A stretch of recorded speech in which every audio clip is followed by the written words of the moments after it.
आस्था, इल्मुल कलाम, धर्मशास्त्र और मानव मनोविज्ञान दोनों लिहाज से बिल्कुल सही और ठोस है। फ़िक़्ह और शरीयत के अनुसार ईमान की दो ही बुनियादी शर्तें हैं, तस्दीक बिल क़ल्ब, दिल से यकीन करना, और इक़रार बिल लिसान, ज़बान से इक़रार करना।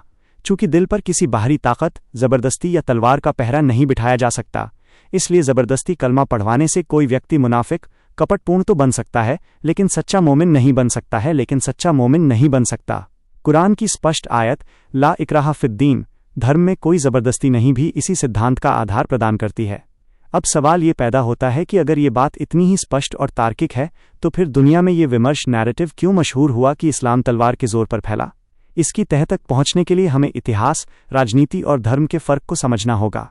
साम्राज्य का फैलाव बनाम धर्म का फैलाव, expansion of state versus spread of faith. शुरुआती सदियों में मुसलमानों ने रोम और फारस, पर्शिया जैसी वैश्विक ताकतों को हराकर अपने साम्राज्य का विस्तार किया।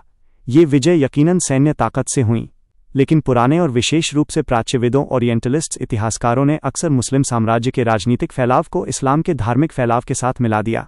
हकीकत यह है कि मुसलमानों ने ज़मीनें और रियासतें ज़रूर फतह की, लेकिन वहाँ की जनता ने रातों रात इस्लाम कबूल नहीं किया। धर्म परिवर्तन की लंबी ऐतिहासिक प्रक्रिया, आधुनिक ऐतिहासिक शोध, जैसे सर थॉमस अर्नोल्ड की मशहूर किताब द प्रीचिंग ऑफ इस्लाम, यह साबित करती है कि मिस्र, ईरान, सीरिया और अंदलुस, स्पेन जैसे क्षेत्रों में मुस्लिम शासन स्थापित होने के बाद भी सदियों तक बहुसंख्यक आबादी गैर मुस्लिमों की ही रही।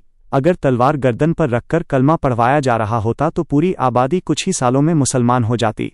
इतिहास गवाह है कि इन विजित क्षेत्रों में मुस्लिम बहुसंख्यक बनने में 3 से 4 सदियां लगीं।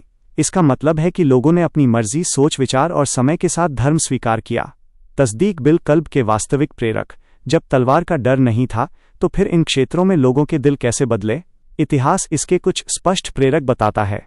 सूफियों और दरवेशों की भूमिका। उपमहाद्वीप, हिंदुस्तान, अफ्रीका और मध्य एशिया में इस्लाम किसी फौज ने नहीं, बल्कि सूफियों के अखलाक, नैतिकता, सहिष्णुता और समानता के संदेश ने फैलाया। ये वे लोग थे जिन्होंने तलवार के बजाय सीधे दिलों पर दस्तक दी, और लोगों ने उनके चरित्र से प्रभावित होकर इस्लाम कबूल किया। व्यापार और ईमानदारी। आज दुनिया में मुसलमानों की सबसे बड़ी आबादी इंडोनेशिया और मलेशिया में है। इतिहास गवाह है कि वहां आज तक कोई मुस्लिम फौज नहीं गई। वहां इस्लाम सिर्फ अरब और अजमी व्यापारियों के ईमानदार रवैये, सच्चाई और सामाजिक संबंधों से फैला। सामाजिक समानता। बहुत से समाजों में जातिवाद और वर्गीय व्यवस्था, कास्ट सिस्टम की जकड़न से तंग आकर शोषित वर्गों ने इस्लामी समानता और न्याय व्यवस्था से प्रभावित होकर खुशी से इस्लाम कबूल किया। निष्कर्ष यह है कि आपकी ये दलील बिल्कुल सही है कि ताकत से ज़मीनें जीती जा सकती हैं, दिल नहीं।